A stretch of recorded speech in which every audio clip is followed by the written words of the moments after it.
Hello guys, आपका स्वागत है फिजिक्स पीवाई की for NEET JEE and CBSE में। अगर आपको कॉन्सेप्ट अच्छे से समझ में आ जाए तो वीडियो को लाइक करना और हमारे चैनल को सब्सक्राइब करना मत भूलना। इस क्वेश्चन में कह रहा है a body sleeping from an inclined plane of height h and length l। एक बॉडी है जो स्लीप कर रही है इंक्लाइंड प्लेन से जिसकी हाइट है h और लेंथ है l। जो इंक्लिनेशन की लेंथ है वो l है। If the angle of inclination is theta, if the angle of inclination is theta, the time taken by the body to come from the top to bottom of this inclined plane is। इस body को top से bottom तक आने में, inclined plane पर top से bottom तक आने में कितना टाइम लगेगा ये हमें बताना है। इसको समझने के लिए पहले हम एक इंक्लाइंड प्लेन बनाते हैं। मान लेते हैं भाई ये हमारा जो है एक इंक्लाइंड प्लेन है, ठीक है। इस इंक्लाइंड प्लेन की ये हाइट है h और ये लेंथ है l, ये एंगल ऑफ इंक्लिनेशन है थीटा। मान लेते हैं यहां पर कोई बॉडी है, ये बॉडी जो है स्लिप कर रही है। क्या कर रही है? स्लिप कर रही है। जब ये बॉडी यहां पर टॉप पर रखी और ये स्लिप करना शुरू करती है, इसका मतलब इनिशियल वेलोसिटी इसकी जीरो हो जाती है। इनिशियल वेलोसिटी इस केस में इसकी जीरो हो जाती है। तो यहां से आपको पता है s is equal to U T plus half A T square वाला फॉर्मूला लगाएंगे। s कितना होगा? क्योंकि ये जो बॉल है या ये बॉडी है ये इस तरह से टॉप से बॉटम की तरफ इस तरह से आएगी, है ना। तो कितनी डिस्प्लेसमेंट ट्रेवल करेगी ये बॉडी? l, है ना, l ट्रेवल करेगी। इनिशियल वेलोसिटी जीरो हो जाएगी तो ये टर्म जीरो हो जाएगी, ये जीरो हो गई भाई, plus half A T square.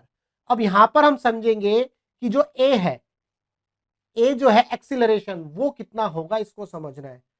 तो देखो, अगर इस बॉल को या इस बॉडी को अगर मान लो हाइट h पर मैं ड्रॉप कर देता, सीधा सीधा ड्रॉप कर देता, तो ये तो फ्री फॉल वाली कंडीशन हो जाती। तो इस केस में एक्सीलरेशन ड्यू टू ग्रेविटी क्या होता? g होता।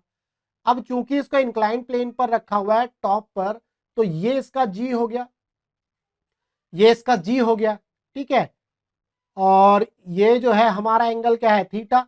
ये एंगल है हमारा थीटा। और एक ऐसे परपेंडिकुलर ड्रॉ करो इस सरफेस पर, तो ये एंगल कितना होगा इसको समझना है। देखो भाई, ये एंगल थीटा, ये एंगल 90 माइनस थीटा। अब चूंकि ये पूरा का पूरा 90, तो ये 90 माइनस थीटा हो गया, तो ये वाला एंगल कितना हो गया मेरे भाई? ये थीटा हो गया। अब g क्या है? आपको पता है g एक वेक्टर क्वांटिटी है, तो g का ये कंपोनेंट कितना हो जाएगा? g cos theta. और g का ये वाला कंपोनेंट कितना हो जाएगा? g sin theta. तो अब आपको मिल गया कि भाई इस डायरेक्शन में जब मोशन हो रहा है तो एक्सीलरेशन ड्यू टू ग्रेविटी क्या होगा?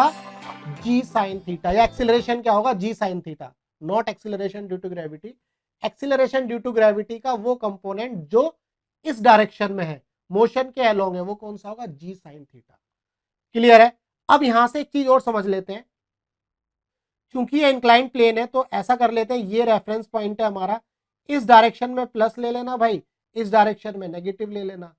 ऐसे ऊपर पॉजिटिव ले लेना, नीचे नेगेटिव ले लेना, है ना। ये ग्राफ वाला ही है ना, जो ग्राफ बनता है आपका एक्स वाई वाला, प्लस माइनस, है ना। इस तरह से लेते हैं हम, माइनस माइनस, सॉरी प्लस। तो इस तरह से करते हैं, इसको रोटेट कर दिया इंक्लाइंड प्लेन पर, तो बिल्कुल यही डायरेक्शन लेकर के हम साइन ले लेंगे। तो अब ये रेफरेंस पॉइंट हो गया, यानी कि ये हमारा रेफरेंस पॉइंट हो गया। रेफरेंस पॉइंट से इस डायरेक्शन में हम लेंगे सब कुछ नेगेटिव, तो इस डायरेक्शन में रेफरेंस पॉइंट से देखेंगे तो एल कितना हो जाएगा? माइनस एल, ये माइनस एल हो जाएगा। क्लियर है? रेफरेंस पॉइंट से नेगेटिव डायरेक्शन में बात करें, that is equal to zero. ये तो जीरो हटा ही दो यार अब, प्लस हाफ ए जो होगा एक्सीलरेशन कितना होगा इस केस में? G sine theta. ये अभी मैंने बताया है कितना होगा? जी साइन थीटा, लेकिन ये माइनस का हो जाएगा, minus G sine theta into T square. T हमें निकालना है यहाँ से, तो ये कितना हो जाएगा? ये माइनस से माइनस उड़ा दो पहले, तो ये हो जाएगा 2l अपॉन में G sine theta, that is equal to T square. तो अगर हम यहां से देखें तो टी हमारा क्या आ जाएगा मेरे भाई? ये आ जाएगा 2l अपॉन में जी साइन थीटा का स्क्वायर रूट। अब ऑप्शन में देखो, यहां पर l, ऑप्शन में देखो 2l अपॉन में जी साइन थीटा। भाई चेक कर लो, एक बार हम चेक कर लेते हैं। यहाँ देखो 2h अपॉन में जी, ये नहीं होगा। 2l अपॉन में जी, ये भी नहीं होगा। 2h अपॉन में जी, मतलब इस ऑप्शन में l नहीं है, इस ऑप्शन में l है, लेकिन हमारे साथ जब l है तो नीचे साइन थीटा, तो ये भी नहीं होगा। इस ऑप्शन में 2h अपॉन में g है, तो यहाँ साइन थीटा भी नहीं है। तो बेसिकली हमें क्या करना है, अब थर्ड ऑप्शन और फोर्थ ऑप्शन को अगर आप देखोगे तो यहाँ पर h है और g है और साइन थीटा है, तो इसका मतलब l नहीं है, l किसी में भी नहीं है ना। तो 3 ऑप्शन ऐसे थे जिनमें l नहीं था, एक ऑप्शन ऐसा था जिसमें l था लेकिन उसमें साथ में साइन थीटा भी होना चाहिए था, तो सेकंड ऑप्शन तो वैसे ही एलिमिनेट हो जाता है। अब बाकी के 3 ऑप्शन में l नहीं है, तो इसका मतलब l को भी हटा देंगे, l को भी एलिमिनेट करेंगे।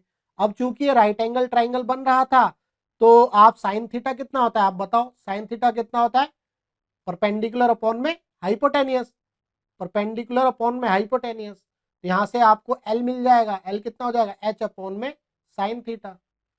क्लियर है मेरे भाई, इस l की वैल्यू को उठा करके यहां रख दो, ये हो जाएगा 2l कितना हो जाएगा, h अपॉन में g इंटू साइन थीटा तो पहले ही था, तो साइन स्क्वायर थीटा लिख देंगे क्योंकि एक साइन थीटा पहले था, और l के साथ जो आएगा यहाँ पर h अपॉन साइन थीटा वो वाला हो गया।